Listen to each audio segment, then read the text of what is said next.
ನಮಸ್ಕಾರ ಸ್ನೇಹಿತರೆ, ಇದೀಗ ತಾನೇ ಬಂದ ಮುಖ್ಯವಾದ ಮಾಹಿತಿಗಳು. ಭೂಮಿ ಮಾಲೀಕರಿಗೆ ಮುಖ್ಯವಾದ ಸೂಚನೆ. 5 ವರ್ಷದೊಳಗೆ ಮನೆ ಕಟ್ಟದಿದ್ರೆ ದುಪ್ಪಟ್ಟು ಆಸ್ತಿ ತೆರಿಗೆ ಅಥವಾ ನಿವೇಶನ ವಾಪಸ್ ತೆಗೆದುಕೊಳ್ಳುವುದಾಗಿ ಡಿಕೆ ಶಿವಕುಮಾರ್ ಅವರ ಎಚ್ಚರಿಕೆ. ಸಭೆಯಲ್ಲಿ ಮಹತ್ವದ ನಿರ್ಧಾರ. ಏನಿದು ಮಾಹಿತಿ ನೋಡೋಣ. ಮತ್ತೊಂದೆಡೆಯಲ್ಲಿ ಗೃಹಲಕ್ಷ್ಮಿ ಯೋಜನೆಯ ಮತ್ತೊಂದು ಹಣ ಬಿಡುಗಡೆ. 830 ಕೋಟಿ ಅನುದಾನ ಒಂದೇ ತಾಲೂಕಿಗೆ ಬಿಡುಗಡೆ ಆಗಿದೆ ಎಂದು ಉಪಾಧ್ಯಕ್ಷಕ ದಿನೇಶ್ ಗೂಳಿಗೌಡ ಅವರ ಸ್ಪಷ್ಟನೆ. ನಿಮ್ಮ ಬ್ಯಾಂಕ್ ಖಾತೆಗೆ 31ನೇ ಕಂತು ಜಮಾ ಆಗಿಲ್ವಾ? ಹಾಗಾದ್ರೆ ವಿಡಿಯೋ ಪೂರ್ತಿಯಾಗಿ ನೋಡಿ. ಮತ್ತೊಂದೆಡೆಯಲ್ಲಿ ತುಂಬಿದ ಜಲಾಶಯದ ನೀರನ್ನ ಹಿಡಿದಿಡಲು ಹೇಗೆ ಸಾಧ್ಯ?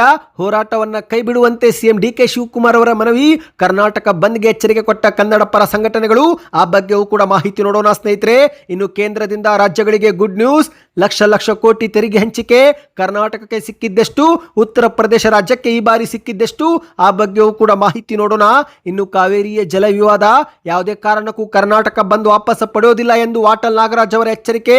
ಕರ್ನಾಟಕ ಬಂದ್ ಮಾಡ್ತೀವಿ ಎಂದಿದ್ದಾರೆ.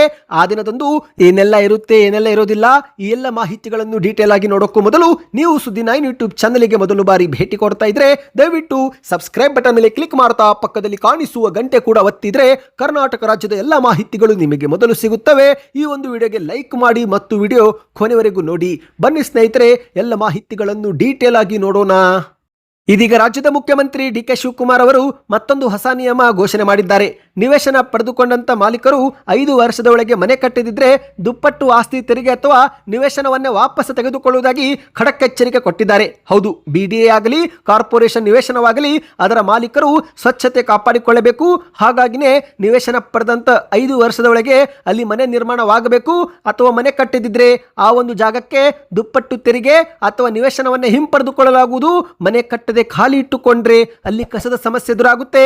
ಹಾಗಾಗಿ ಹೊಸ ನಿಯಮ ಮಾಡಲು ತೀರ್ಮಾನ ಮಾಡಲಾಗಿದೆ ಎಂದು ಮುಖ್ಯಮಂತ್ರಿ ಡಿಕೆ ಶಿವಕುಮಾರ್ ಅವರು ಹೇಳಿಕೆ ಕೊಟ್ಟಿದ್ದಾರೆ. ಹೌದು ಗೆಳೆಯರೆ, ಬೆಂಗಳೂರಿನ ಹೆಬ್ಬಾಳ ಜಂಕ್ಷನ್ ಬಳಿ ತ್ಯಾಜ್ಯದಿಂದ ಸ್ವಾತಂತ್ರ್ಯ ಎಂಬ ಅಭಿಯಾನಕ್ಕೆ ಚಾಲನೆ ಕೊಟ್ಟು ಮಾತನಾಡಿದಂತ ಡಿಕೆ ಶಿವಕುಮಾರ್ ಅವರು ಮನೆ ಕಟ್ಟದಿದ್ರೆ ನಿವೇಶನವನ್ನೇ ವಾಪಸ್ ತೆಗೆದುಕೊಳ್ಳಬೇಕಾಗುತ್ತೆ. ನಮಗೆ ಬೇರೆ ವಿಧಿ ಇಲ್ಲ. ನಾವು ನಿವೇಶನ ನೀಡುವುದು ಮನೆ ಕಟ್ಟಿಕೊಳ್ಳಲು.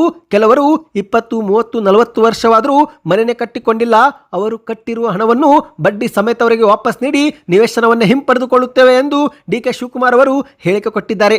CITB ಆಗಲಿ BDA ಆಗಲಿ ಸೊಸೈಟಿ ಆಗಲಿ ನಿವೇಶನ ಪಡೆದ ಮೇಲೆ ಮನೆ ಕಟ್ಟಬೇಕಾಗಿರುವುದು ಅವರವರ ಕರ್ತವ್ಯ. ನಿವೇಶನಕ್ಕೆ ಕಾಂಪೌಂಡ್ ಕೂಡ ಹಾಕದೆ ಕಸ ಹಾಕಲು ಅವಕಾಶ ಕೊಟ್ಟರೆ ಹೇಗೆ ಎಂದು ಪ್ರಶ್ನೆ ಮಾಡಿದ್ದಾರೆ. ಅವರ ಜಾಗದಲ್ಲಿ ಅವರು ಕಸ ಹಾಕದೇ ಇದ್ರೂ ಅವರ ಜಾಗವನ್ನು ಅವರು ರಕ್ಷಣೆ ಆದರೂ ಮಾಡಿಕೊಳ್ಳಬೇಕು ಎಂದು ಡಿಕೆ ಶಿವಕುಮಾರ್ ಅವರು ತಿಳಿಸಿದ್ದಾರೆ. ಮಹಾತ್ಮ ಗಾಂಧೀಜಿಯವರು ಸ್ವಚ್ಛತೆ ದೇವರು ಎಂದು ನಮಗೆ ಮಾರ್ಗದರ್ಶನ ನೀಡಿದ್ದು, ರಾಜೀವ್ ಗಾಂಧಿಯವರು ಕೂಡ ನಿಮ್ಮ ಮನೆ ಮುಂದೆ ಸ್ವಚ್ಛತೆ ಕಾಪಾಡಿದ್ರೆ ಬೀದಿ ಸ್ವಚ್ಛವಾಗುತ್ತೆ, ಬೀದಿ ಸ್ವಚ್ಛವಾದರೆ ಊರೇ ಸ್ವಚ್ಛವಾಗುತ್ತೆ, ಇನ್ನು ಊರು ಸ್ವಚ್ಛವಾದರೆ ನಾಡು ಸ್ವಚ್ಛವಾಗುತ್ತೆ ಎಂದು ಹೇಳಿದ್ದಾರೆ. ಹಾಗಾಗಿ ಬೆಂಗಳೂರಿನ ಸ್ವಚ್ಛತೆ ನಮ್ಮ ಕರ್ತವ್ಯ. ನಿಮ್ಮ ಬೆಂಗಳೂರನ್ನ ನೀವು ಕೂಡ ಕಾಪಾಡಿಕೊಳ್ಳುವುದು ನಿಮ್ಮ ಕರ್ತವ್ಯ ಎಂದು ಡಿಕೆ ಶಿವಕುಮಾರ್ ಅವರು ಕರೆ ಕೊಟ್ಟಿದ್ದಾರೆ. ಹಾಗಾಗಿ ಸ್ನೇಹಿತರೆ, ಇನ್ನು ಮುಂದೆ ಹೊಸ ನಿಯಮದಂತೆ ಸರ್ಕಾರದಿಂದ ನಿವೇಶನ ಪಡೆದುಕೊಂಡ 5 ವರ್ಷದೊಳಗೆ ಮನೆ ಕಟ್ಟಿದ್ರೆ ಆ ಒಂದು ನಿವೇಶನವನ್ನ ವಾಪಸ್ ತೆಗೆದುಕೊಳ್ಳುವುದಾಗಿ ಎಚ್ಚರಿಕೆ ಕೊಡಲಾಗಿದೆ. ಈ ಒಂದು ಹೊಸ ನಿಯಮ ಬಗ್ಗೆ ನಿಮ್ಮ ಅನಿಸಿಕೆಯನ್ನು ನಮಗೆ ಕಮೆಂಟ್ ಮಾಡಿ ತಿಳಿಸಿ. ಬನ್ನಿ ಗೆಳೆಯರೆ, ಎರಡನೆಯ ಮಾಹಿತಿಗೆ ಹೋಗೋಣ. ಅಂತೂ ಇಂತೂ ಜುಲೈ ತಿಂಗಳು ಕೂಡ ಮುಕ್ತಾಯವಾಯಿತು. ನಿಮ್ಮ ಬ್ಯಾಂಕ್ ಖಾತೆಗೆ ಜುಲೈ ತಿಂಗಳಲ್ಲಿ 2,000 ರೂಪಾಯಿ ಜಮಾವಾಯ್ತಾ? ಕಮೆಂಟ್ ಮಾಡಿ. ಸಾಕಷ್ಟು ಫಲಾನುಭವಿಗಳಿಗೆ ಜುಲೈ ತಿಂಗಳಲ್ಲಿ 2,000 ರೂಪಾಯಿ ಜಮಾ ಆಗಿರುವುದು ದೃಢಪಟ್ಟಿದೆ. ಹೌದು ಗೆಳೆಯರೆ, ರಾಜ್ಯ ಸರ್ಕಾರ ಮೇ ತಿಂಗಳವರೆಗಿನ ಕಂತನ್ನ ಕ್ಲಿಯರ್ ಮಾಡಿದೆ. ಅಂದ್ರೆ ಒಟ್ಟು 31 ಕಂತು ಜಮೆ ಮಾಡಿದೆ ಎಂದು ಗ್ಯಾರಂಟಿ ಯೋಜನೆಗಳ ಪ್ರಾಧಿಕಾರದ ಉಪಾಧ್ಯಕ್ಷಕ ದಿನೇಶ್ ಗೂಳಿಗೌಡ ಅವರು ತಿಳಿಸಿದ್ದಾರೆ. ಹೌದು, ಸರ್ಕಾರದ ಪಂಚ ಗ್ಯಾರಂಟಿ ಯೋಜನೆಗಳು ನಿಜ ಮತ್ತು ಅರ್ಹ ಫಲಾನುಭವಿಗಳಿಗೆ ತಲುಪಬೇಕು ಮತ್ತು ಯೋಜನೆಗಳ ದುರುಪಯೋಗ ತಡೆಯಬೇಕು ಎಂಬ ಮೂಲ ಉದ್ದೇಶದಿಂದ ಗೃಹಲಕ್ಷ್ಮಿ ಗೃಹಜ್ಯೋತಿ ಯೋಜನೆ ಪರಿಷ್ಕರಣೆ ಮಾಡುತ್ತಿದ್ದೇವೆ. ಈಗ ಮಂಡ್ಯದ ಮದ್ದೂರು ತಾಲೂಕೊಂದರಲ್ಲೇ ಗೃಹಲಕ್ಷ್ಮಿ ಯೋಜನೆ ಸೇರಿದಂತೆ ಪಂಚ ಗ್ಯಾರಂಟಿ ಯೋಜನೆಗಳಿಗೆ 830 ಕೋಟಿ ರೂಪಾಯಿ ಹಣ ಖರ್ಚು ಮಾಡಲಾಗಿದೆ ಎಂದು ದಿನೇಶ್ ಗೂಳಿಗೌಡ ಅವರು ಮಾಧ್ಯಮಗಳ ಮುಂದೆ ತಿಳಿಸಿದ್ದಾರೆ. ಹೌದು, ಮದ್ದೂರು ತಾಲೂಕು ಮಟ್ಟದ ಗ್ಯಾರಂಟಿ ಪ್ರಗತಿ ಪರಿಶೀಲನಾ ಸಭೆಯ ಅಧ್ಯಕ್ಷತೆ ವಹಿಸಿವರು ಮಾತನಾಡಿದ್ದಾರೆ. ಇಂದು ಕರ್ನಾಟಕದಲ್ಲಿ ಒಟ್ಟು 1,24,00,000 ಗೃಹಲಕ್ಷ್ಮಿ ಯೋಜನೆ ಫಲಾನುಭವಿಗಳ ಪೈಕಿ ಸುಮಾರು 1,95,000 ಹಾಗೂ ಮದ್ದೂರು ತಾಲೂಕೊಂದರಲ್ಲೇ 2,197 ಫಲಾನುಭವಿಗಳು ಮೃತಪಟ್ಟಿದ್ದಾರೆ. ಇಂತಹ ಮೃತಪಟ್ಟವರ ಖಾತೆಗೂ ಕೂಡ ಹಣ ಜಮಾ ಆಗುತ್ತಿದ್ದು ಆ ಒಂದು ಹಣ ದುರುಪಯೋಗ ಆಗುವುದನ್ನು ತಡೆಯಲು ನಮ್ಮ ಸರ್ಕಾರ ಈಗ ಪರಿಷ್ಕರಣೆ ಮಾಡ್ತಾ ಇದೆ. ಆದರೆ ಯಾವುದೇ ಕಾರಣಕ್ಕೂ ಜೀವಂತವಿರುವ ಅರ್ಹ ಮಹಿಳೆಯರನ್ನು ಯೋಜನೆಯಿಂದ ಕೈ ಬಿಡುವುದಿಲ್ಲ ಎಂದು ಸ್ಪಷ್ಟಪಡಿಸಿದ್ದಾರೆ. ಅಧಿಕಾರಿಗಳು ಪರಿಶೀಲನೆ ಮಾಡುತ್ತಿದ್ದು ಈಗ ಮಂಡ್ಯ ಜಿಲ್ಲೆ ಒಂದರಲ್ಲೇ ಸುಮಾರು 61 ಲಕ್ಷ ರೂಪಾಯಿ ಮೃತರ ಬ್ಯಾಂಕ್ ಖಾತೆಗೆ ಜಮಾ ಆಗಿತ್ತು. ಈಗ ಅದನ್ನು ವಾಪಸ್ ಪಡೆದುಕೊಳ್ಳುವ ಪ್ರಕ್ರಿಯೆ ಶುರುವಾಗಿದೆ ಎಂದು ಮಾಹಿತಿ ಕೊಟ್ಟಿದ್ದಾರೆ. ಅಂದಹಾಗೆ ಸ್ನೇಹಿತರೆ, ರಾಜ್ಯ ಸರ್ಕಾರದಿಂದ ಗೃಹ ಜ್ಯೋತಿ ಯೋಜನೆ ಪರಿಷ್ಕರಣೆ ಏನು ಆರಂಭವಾಗಿದೆ. ಆದರೆ ಗೃಹಲಕ್ಷ್ಮಿ ಯೋಜನೆ ಪರಿಷ್ಕರಣೆ ಇನ್ನೂ ಕೂಡ ಆರಂಭವಾಗಿಲ್ಲ. ಸರ್ಕಾರದಿಂದ ಯಾವುದೇ ಒಂದು ಅರ್ಜಿ ಇನ್ನೂ ಕರೆದಿಲ್ಲ. ಹಾಗಾಗಿ ಫಲಾನುಭವಿಗಳು ಯಾವುದೇ ಆತಂಕ ಪಡುವ ಅಗತ್ಯವಿಲ್ಲ. ಮಾಹಿತಿ ಬಂದ ಕೂಡಲೇ ಯಾವ ರೀತಿ ಅರ್ಜಿ ಸಲ್ಲಿಕೆ ಮಾಡಬೇಕು ಎಂಬ ಸಂಪೂರ್ಣ ಮಾಹಿತಿ ನಾವು ನಿಮಗೆ ತಂದುಕೊಡುತ್ತೇವೆ. ಅಲ್ಲಿವರೆಗೆ ಫಲಾನುಭವಿಗಳು ಯಾವುದೇ ಕಚೇರಿಗಳಿಗೆ ಅಲೆದಾಡುವ ಅವಶ್ಯಕತೆ ಇಲ್ಲ. ಇನ್ನು ನಿಮ್ಮ ಬ್ಯಾಂಕ್ ಖಾತೆಗೆ 2,000 ರೂಪಾಯಿ ಜಮೆ ಆಗ್ತಾ ಇದೆಯಾ? ನೀವು ನಮಗೆ ಕಮೆಂಟ್ ಮಾಡಿ ತಿಳಿಸಿ ಸ್ನೇಹಿತರೆ. ಇನ್ನೀಗ ಬನ್ನಿ ಮೂರನೇ ಮಾಹಿತಿಗೆ ಹೋಗೋಣ. ದಯವಿಟ್ಟು ವಿಡಿಯೋ ಸ್ವಲ್ಪನೂ ಸ್ಕಿಪ್ ಮಾಡಬೇಡಿ, ಪೂರ್ತಿಯಾಗಿ ನೋಡಿ. ತುಂಬಿದ ಜಲಾಶಯದ ನೀರನ್ನು ಹಿಡಿದಿಡಲು ಹೇಗೆ ಸಾಧ್ಯ ಎಂದು ಡಿ.ಕೆ. ಶಿವಕುಮಾರ್ ಅವರು ಪ್ರಶ್ನೆ ಮಾಡಿದ್ದಾರೆ. ಕಬಿನಿ ಜಲಾಶಯ ಭರ್ತಿಯಾಗುತ್ತಿದೆ. ಆನೆಕಟ್ಟು ತುಂಬಿದಾಗ ನೀರು ಹರಿಸಲೇಬೇಕಾಗುತ್ತದೆ. ಅದನ್ನು ಹಿಡಿದಿಡಲು ಸಾಧ್ಯವಿಲ್ಲ. ನೀರು ಬಿಡಬಾರದು ಎಂದು ಹೋರಾಟ ಮಾಡುವ ನಿರ್ಧಾರ ನೀವು ಕೈ ಬಿಡಬೇಕು ಎಂದು ನಮ್ರತೆಯಿಂದ ಮನವಿ ಮಾಡುತ್ತೇನೆ ಎಂದು ಡಿ.ಕೆ. ಶಿವಕುಮಾರ್ ಅವರು ಮೈಸೂರಲ್ಲಿ ಹೇಳಿಕೆ ಕೊಟ್ಟಿದ್ದಾರೆ. ಹೌದು, ಮೈಸೂರು ವಿಮಾನ ನಿಲ್ದಾಣದ ಬಳಿ ಮಾಧ್ಯಮಗಳ ಮುಂದೆ ಮಾತನಾಡಿದಂತ ಡಿ.ಕೆ. ಶಿವಕುಮಾರ್ ಅವರು ಕಬಿನಿ ಜಲಾಶಯದ ನೀರಿನ ಸಂಗ್ರಹಣೆ ಬಗ್ಗೆ ಅಧಿಕಾರಿಗಳು ನನಗೆ ಪ್ರತಿ ಗಂಟೆ ಮಾಹಿತಿ ನೀಡುತ್ತಿದ್ದಾರೆ. ಒಳಹರಿವು 40,000 ಕ್ಯೂಸೆಕ್ ಮುಟ್ಟಿದೆ. ಪ್ರಕೃತಿ ಯಾರ ಸ್ವತ್ತು ಅಲ್ಲ, ಪ್ರಕೃತಿ ಅಣತಿಯಂತೆ ನಾವು ಬದುಕುತ್ತಿದ್ದೇವೆ. ನಾವು ನೀರು ಬಿಡುಗಡೆ ಮಾಡಲ್ಲ ಎಂದು ತೀರ್ಮಾನ ಮಾಡಿದ್ರು. ಜಲಾಶಯ ತುಂಬಿದಾಗ ನೀರನ್ನು ಹಿಡಿದಿಟ್ಟುಕೊಳ್ಳಲು ಆಗೋದಿಲ್ಲ. ಹೋರಾಟಗಾರರು ನೀರು ಬಿಡುವ ಕಡೆಗೂ ಕೂಡ ಹೋಗಬಾರದು. ನೀರಿನ ರಭಸಕ್ಕೆ ನೀವು ಕೂಡ ಕೊಚ್ಚಿ ಹೋಗಬಹುದು. ಯಾರೂ ಕೂಡ ನೀರಿಗೆ ಅಡ್ಡವಾಗಿ ಮಲಗಲು ಹೋಗಬೇಡಿ ಎಂದು ಡಿ.ಕೆ. ಶಿವಕುಮಾರ್ ಅವರು ಮನವಿ ಮಾಡಿದ್ದಾರೆ. ನಮ್ಮ ಸ್ನೇಹಿತರು ತಮಿಳುನಾಡಿಗೆ ನೀರು ಹರಿಸಬಾರದಾಗಿ ಹೋರಾಟ ಮಾಡುವುದಾಗಿ, ಬಂದ್ ಮಾಡುವುದಾಗಿ ಹೇಳ್ತಿದ್ದಾರೆ. ಒಂದು ಹೋರಾಟಕ್ಕೆ ಹಿನ್ನೆಲೆ ಇರಬೇಕು. ಪ್ರಜಾಪ್ರಭುತ್ವ ವ್ಯವಸ್ಥೆಯಲ್ಲಿ ಎಲ್ಲರ ಹೋರಾಟಕ್ಕೂ ಕೂಡ ಗೌರವವಿದೆ. ಆದರೆ ಈಗ ಪ್ರತಿಭಟನೆ ಮಾಡುತ್ತಿರುವುದು ಬೇಡ. ಕಾನೂನು ಚೌಕಟ್ಟಿಗೆ ಏನೂ ಕೂಡ ತೊಂದರೆ ಆಗಬಾರದು. ಜನಜೀವನಕ್ಕೂ ಕೂಡ ತೊಂದರೆ ಆಗಬಾರದು. ಈ ರಾಜ್ಯದಲ್ಲಿ ಎಲ್ಲಾ ಜನರು ಕೂಡ ಬದುಕುತ್ತಿದ್ದಾರೆ. ತಮಿಳುನಾಡು ಸೇರಿದಂತೆ ನಾವೆಲ್ಲರೂ ಒಂದೇ ದೇಶದ ಪ್ರಜೆಗಳು ಎಂದು ಡಿ.ಕೆ. ಶಿವಕುಮಾರ್ ಅವರು ತಿಳಿಸಿದ್ದಾರೆ. ಮತ್ತೆ ಮುಂದುವರೆದು ಮಾತನಾಡಿ, ಈ ಒಂದು ಹಿಂದೆ ಬಂಗಾರಪ್ಪ, ಎಸ್.ಎಂ. ಕೃಷ್ಣ, ಸಿದ್ದರಾಮಯ್ಯ, ದೇವೇಗೌಡರ ಕಾಲದಲ್ಲೂ ಕೂಡ ಸಂಕಷ್ಟ ಎದುರಾದಾಗೆಲ್ಲ ಅಂದಿನ ಸಂದರ್ಭಕ್ಕೆ ತಕ್ಕಂತೆ ತೀರ್ಮಾನ ತೆಗೆದುಕೊಳ್ಳಲಾಗಿದೆ. ನಾವು ಮಾಡಿದ್ದು ಸರಿ, ಅವರುಗಳು ಮಾಡಿದ್ದು ತಪ್ಪು ಎಂದು ನಾನು ಹೇಳುವುದಿಲ್ಲ. ಇಂದು ತಮಿಳುನಾಡಿಗೆ 117 ಟಿಎಂಸಿ ನೀರು ಹರಿಸಬೇಕು ಎಂಬ ನಮಗೆ ಆದೇಶವಿದೆ. ಇದಕ್ಕೆ ಸುಪ್ರೀಂ ಕೋರ್ಟ್ ಕೂಡ ಬೆಂಬಲ ಕೊಟ್ಟಿದೆ. ನಾವು ನ್ಯಾಯಾಲಯದ ಆದೇಶಕ್ಕೆ ಗೌರವ ನೀಡಲೇಬೇಕು. ಜೊತೆಗೆ ನಮ್ಮ ರೈತರನ್ನು ಕೂಡ ನಾವು ಕಾಪಾಡುತ್ತೇವೆ. ನಮ್ಮ ರೈತರ ಹಿತವನ್ನ ಕಾಪಾಡಲು ನಮ್ಮ ಸರ್ಕಾರ ಬದ್ಧವಾಗಿದೆ. ಈ ಆದೇಶ 2 ರಾಜ್ಯಕ್ಕೂ ಕೂಡ ವರವಾಗಿದೆ ಎಂದು ಡಿ.ಕೆ. ಶಿವಕುಮಾರ್ ಅವರು ಹೇಳಿಕೆ ಕೊಟ್ಟಿದ್ದಾರೆ. ಬನ್ನಿ ಗೆಳೆಯರೆ, ಮತ್ತೊಂದು ಮಾಹಿತಿಗೆ ಹೋಗೋಣ.